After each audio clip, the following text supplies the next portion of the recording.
National Summer Learning Week kicks off today, and First Coast educators are sharing ways for kids of all ages to avoid the summer slide. Research shows that kids can lose up to 40% of all the work that they did in the previous year in just a couple short months. Katoya McCaskill, a local principal, joining us this morning to discuss ideas to keep learning during the summer. Thanks for coming in. Thank you so much for having me. All right, well, let's talk about this, because first of all, it's really, really hard to get the kids to actually sit down and work. But if you make it kind of like digestible and part of every day, it makes it a little easier. What are some of your suggestions? It does. A lot of times with kids, it's doing something fun. So bird feeders, a scavenger hunt. But really, it's about having conversations with kids about what are they reading.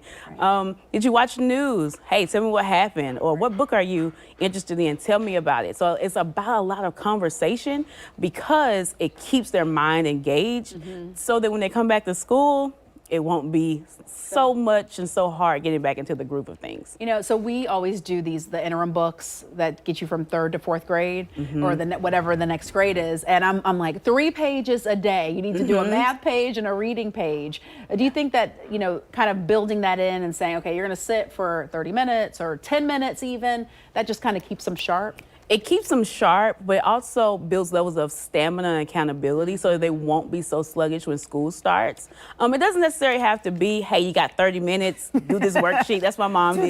Do this worksheet. Yeah. But just, hey, we have some time where we're about to go back to school. Hey, want to keep you sharp, want to keep you going. Let's do this for a little while, and then kind of go from there. Normally, kids will do it because they know school is starting. Yeah. It's about to start. I know. They know. It kind of breaks my heart because we're having such a fun summer, and I'm like, oh, it's ending soon. We're going to have to get back to being held accountable. Yes. When they get back, what are some ways that teachers can support them? A lot of times, especially for us at Idea Public Schools, what we do is we do diagnostics at the beginning of the year.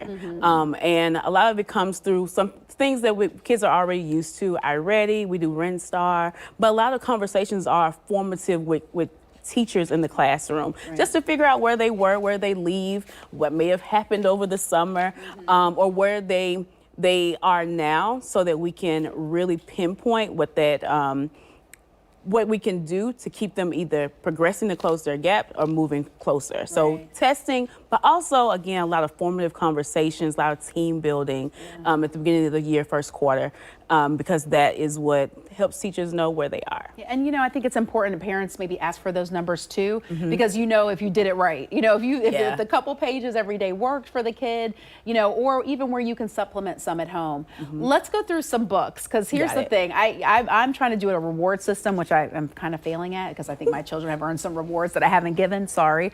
But what books in what age group are kids reading and maybe suggesting? Got it. For your little babies, kindergarten, 1st, 2nd grade, it's the picture books that get them more oriented to what does pagination looks like. The book looks this way. One is called Hello Ocean, that has a lot of illustrations, and so they're able to pick out the colors and things, illustrations, to ensure that they're ready to move into colors and shapes when school starts.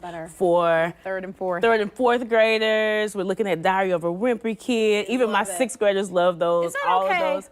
Those it works. Graphic novels. It works. Okay. It works because a big piece of it, you want to make sure that kids are learning and they're enjoying what they're reading. For high school kids, a lot of times it works to go into really nonfiction, but you can go into fiction with Front Desk. Nowhere on Earth is really good because you get to really move into young adulthood. But the biggest thing is that kids are reading and they're able to talk about what they're reading, because if you can talk about it, then you know it and you understand it. Ooh, yeah. Thank you so much. This is such good information. And parents, you do it. I mean, it's kind of fun. You get those conversations going. We'll get those books on news4jax.com so we can make sure that parents see them. Yes.